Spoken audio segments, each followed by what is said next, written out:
Alam ko nakakapagod ang maghintay, pero kung ganito naman ang hihintayin mo, sulit na sulit. Nakatikim ka na ng Spanish style na bangus pero subukan mo naman itong salmon.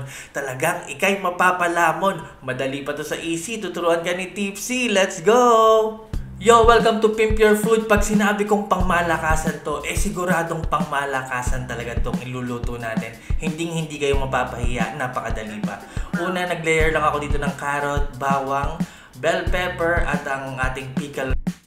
Ayan, nilagay natin sa ilalim para di dumikit itong gagamitin nating salmon belly flaps. No, yan ang ginamit ko kasi mas mura yan, pero mapapasarap to ng sobra ng ating proseso ng pagluluto. So, sa ibabaw niya, naglagay ulit ako nung nilayer natin sa ilalim. Nagdagdag lang ako ng black olives, pero kung merong green olives, yun ang gamitin nyo. Naglagay na ako dyan ng laurel, paminta, timplahan natin yan ng asin.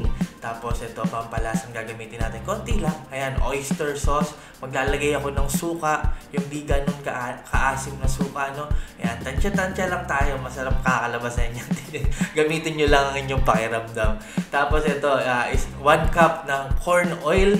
Tapos, kalahating tasa ng olive oil. Pwedeng puro corn oil lang or pwedeng puro olive oil lang kung yayamanin kayo.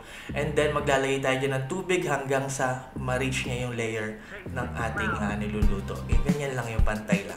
Tapos sisimmer natin yan na may takip, no? Hintayin natin na mag-simmer yung kumukulo. Ayan yung mahinang kulo. Pag ganyan na, pwede na natin hinaan yung apoy sa pinakamahinang kaya nyo. Tutuloy natin yung pagluluto niya ng may takip, huwag nyo bubuksan hanggang sa mag-evaporate lahat ng tubig. Mapapansin nyo yung tunog niyan sa una, tunog kumukulo. Pag nag-evaporate na yung tubig, magiging tunog parang piniprito na yan. Ayan, pagtagalin nyo lang ng konti ng prito hanggang sa mapapansin nyo mag-iba yung kulay ng ating salmon.